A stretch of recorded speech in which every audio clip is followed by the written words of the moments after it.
Hi. I'm that guy. I'm the guy who learned to surf in Australia, to ski in Switzerland, to scuba dive in the Red Sea, and to skydive in Paris. I'm that guy. I'm the guy that dresses down a waiter in a restaurant when he can't find something I like on the menu, and then insists on seeing the owner, manager, and maitre d' right in front of me all at once. I'm that guy. I'm the guy who collects boarding passes like confetti, and then changes his ticket at the last minute, and then walks down into economy, glaring at everyone to make sure you understand in no uncertain terms that I'm not supposed to be sitting back here. I'm that guy. I'm the guy who entertains himself during 3-hour conference calls by ordering what they don't have on the whatever, whenever menu. Yeah, hi. I'd like to order 2 dozen Bellon oysters. B-E-L-O-N. Thank you. Oh, could you make that quick? Oh, yeah, no, I heard that, Barry. Absolutely. Oh, that was a brilliant idea. We'll have that ready for you on Monday. I'm the guy who parties so hard that Keith Richards knocked on our door to keep it down. I'm the guy who doesn't have time for spelling or grammar or syntax in my emails, who gets impatient with his own pee because I've got better things to do. I'm the guy who sits on the couch, texting into his phone with a computer on his lap, watching television and calls it family time. I'm the guy that walks into a hostile meeting room, spins them around, and gets them to sign on the dotted line before they can see straight. I don't just suspect that the world owes me something. I got the spreadsheet to prove it. Aren't I great? Don't you all want to be just like me? Yes!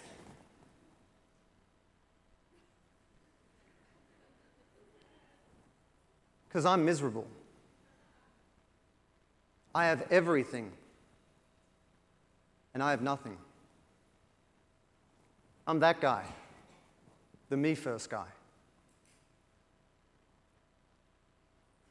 It was 4 years ago, just after 7 in the morning, and I was in my house in West Los Angeles, and I walked into the kitchen in my boxer shorts with bed hair, and sitting on the white tiled countertop was an answering machine, and it was flashing 5 new messages, which is strange early in the morning.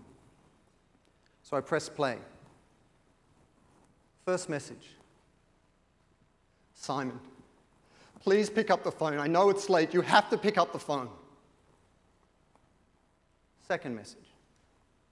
Simon, it's Mum. Where are you? I know it's late. You've got to pick up the phone. Dad wants to talk to you. Third message. Simon, it's Justine. You have to talk to Dad. Pick up the phone. Fourth message. Simon, where are you? You have to pick up the phone. Talk to Dad now. Final message. Simon, Dad died. Call us when you wake up.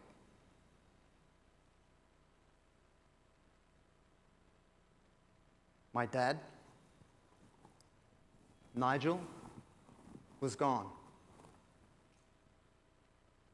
And I was mad. Mad that I'd missed the call because I live here and he lives there. Mad that he'd died. Mad that I hadn't seen him for 5 years because I was doing really important stuff that I can't even remember right now. And mad because he had tried so hard to be a success that it had made him sick. And for 30 years, since I was 14, I had watched heart disease, stroke, epilepsy, Alzheimer, and dementia waste his life. I promised myself I wouldn't let that happen to me. But wasn't that what I was already doing? Running around the world, ticking every box in the prescription of happiness as prescribed by others? Wondering, is this all there is? Is that all I am? A me-first guy wasting his life? So what do?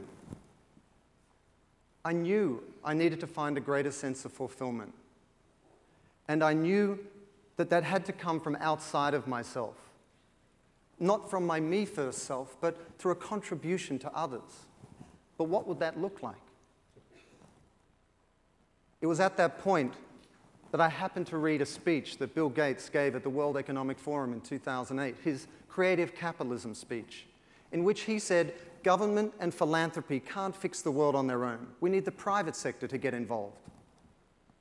The truth of that struck me deeply, that the private sector, this massive machine of companies and customers exchanging billions of dollars each day, should surely be able to play a more important role in improving the lives of others, and in so doing, find greater fulfillment themselves. So I started to wonder, how could I make a contribution to this conversation? And the only reason I felt I had any right whatsoever was that as a branding guy, I was struck by the arrival of social media, the ability to connect people in real time all around the world at virtually no cost. That had to be potentially transformative. Why? Because what it's engaging is our shared humanity. So I wondered if social media was exactly the tool we needed to live more meaningful lives and to build a better world. And here's why. Technology is teaching us to be human again. It is allowing us to see the experience of others in real time and forcing us to decide what we care about. It is allowing us to see the suffering of others, reawakening in us our innate empathy for each other. And then it allows us to respond just as quickly with a text message that can trigger a donation. And then finally, the bliss of ignorance is being replaced by the responsibility of awareness. As people within communities, across countries and around the world are rallying around shared values to create the change they want to see in the world. But how do we use social media to do this? How do we use it to move from me first to what I call we first thinking? Let me explain. I believe that almost all the social crises we face come from one fundamental problem: a me-first attitude to how we live our lives. We see it in the way we consume on a daily basis as customers. We see it in the business sector, in the blind pursuit of profit. We see it in how we treat the planet and how we are so reluctant to adopt sustainable practices. But what do we do with it then? What's the solution? How do we get people to shift from me first to we first? Well, I think the answer lies in the crisis itself of 2008. If 2008 taught us anything, it's that we now live in an intimately connected and mutually dependent global community. When we line our pockets on Wall Street, it affects Main Street America. It affects Iceland, Greece, the EU, the Middle East. When we beat each other up in a winner-takes-all battle for resources and wealth, it's our communities, our families, our country that suffers. And when we keep hitting the snooze button on how we run the planet, it's the air, the water, and the soil that we share that suffers. So how do we turn this around? How do we wake people up to this new connectedness? How do we shift them from me first to we first thinking? It turns on a fundamental premise, a realization that prosperity is no longer the wealth of a few, but the well-being of many in a mutually dependent global community. And what does that mean for each of us in our daily lives? How must we reorientate our thinking? Well, firstly, a global community requires an expanded definition of self-interest that includes the greater good. We need to moderate our idea of self-interest to accommodate the 7 billion other people on the planet. So we need to move from personal self-interest to mutual self-interest. We also need to accept that sometimes our own self-interest is best achieved when we actually enable the fulfillment of other people's self-interest. So we have to take a longer-term view on self-interest. Now, does this mean that any of us have to be any less self-interested than before? Absolutely not. It just means that we need to embrace an understanding of self-interest appropriate to the reality of the world we now live in.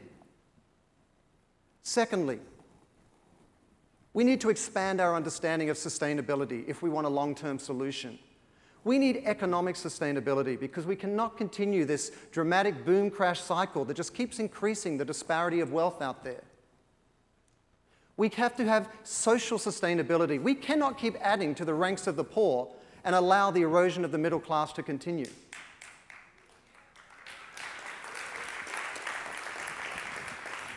We need moral sustainability because it is simply unconscionable that so many men, women, and children die needlessly each day of preventable diseases or lack of access to clean water or food. And we need ethical sustainability because we need to enforce the rule of law to ensure that those values that make our society sustainable are enforced.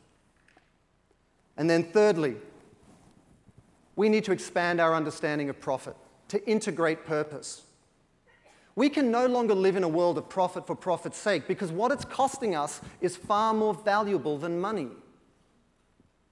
We need to end this false separation between living and giving and to build contribution into the daily act of consumption. Now, don't get me wrong. This is not about demonizing capitalism, companies, or customers, but rather harnessing the power of the private sector to better share prosperity. Well, let me put it another way. The evolution of revolution is contribution.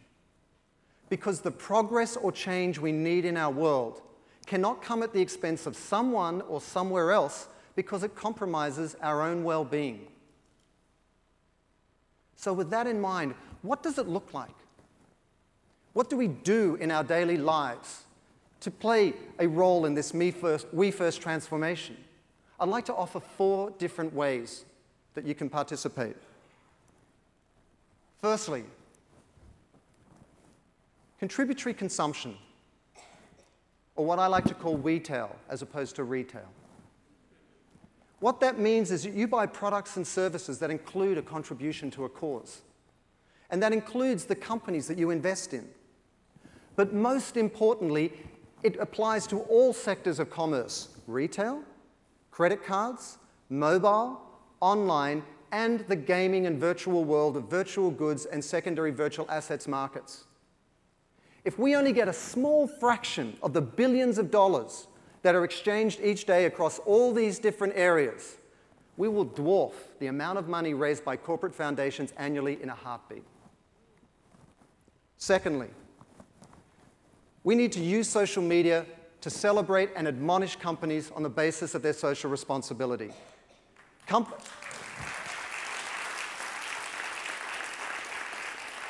Companies will not change unless we impact their bottom line. And so we have to use social media to leverage our buying power. In which case, we have the chance of creating a new partnership between brands and consumers that are connected by social technology and shared values that can create a third pillar of social change in addition to government and philanthropy. Thirdly, we need to embrace our role as producers, distributors, and curators of content.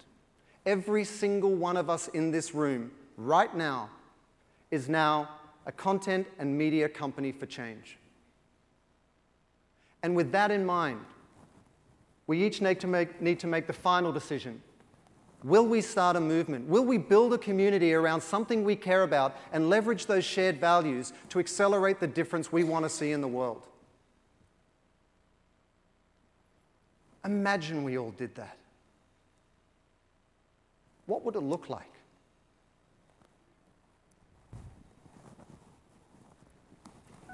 First, me. Then you. Then me again. Then you two. Then me. One more time. Then everyone else in line. And I'm sure they'll be just fine as long as me gets mine. Mine. Mine. Mine. Mine!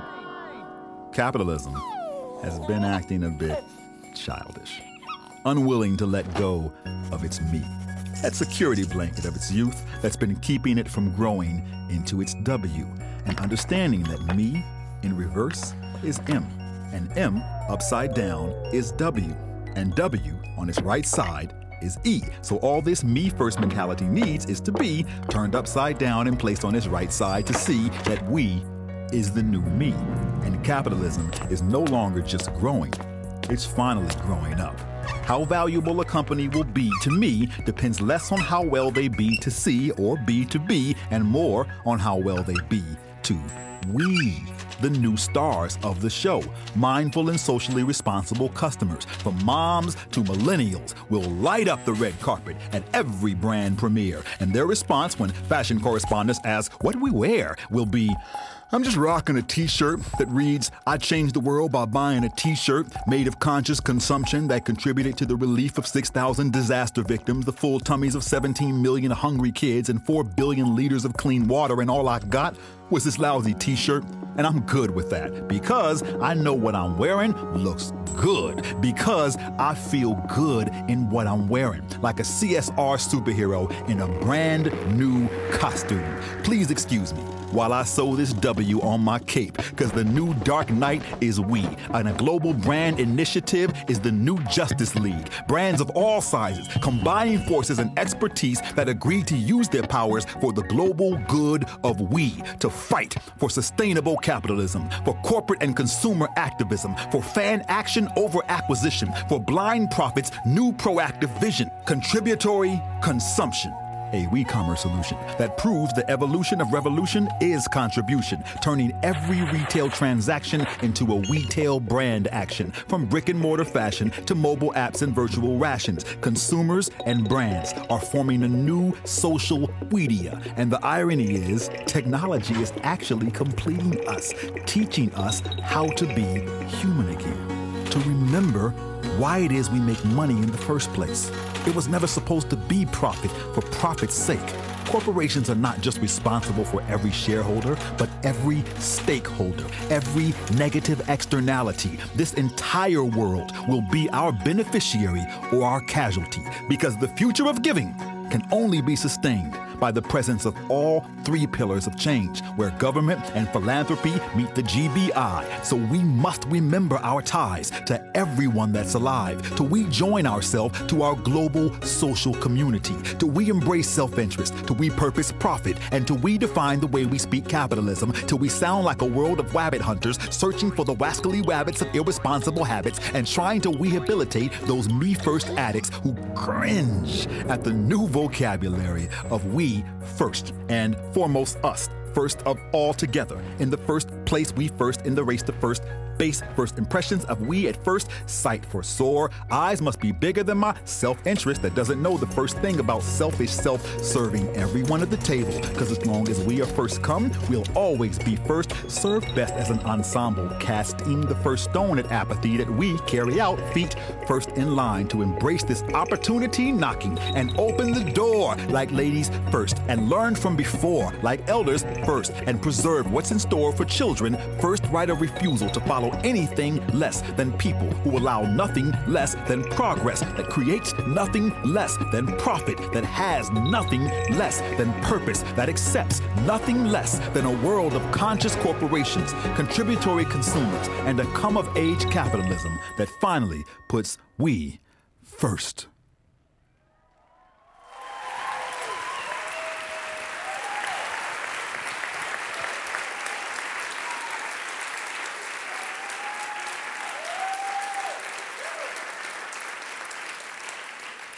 Everyone in this room, in some shape or form, has received their equivalent of those phone calls that I missed that night.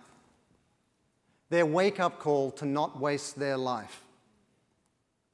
Social media provides us all with an unprecedented opportunity to make a contribution, to help capitalism grow up, to build a better world, not alone but together, not in competition but through collaboration, not through hostility but through creativity by shifting from me first to we first living. And in so doing, each of us has the chance to live a life of meaning and to find true fulfillment for ourselves. Thank you.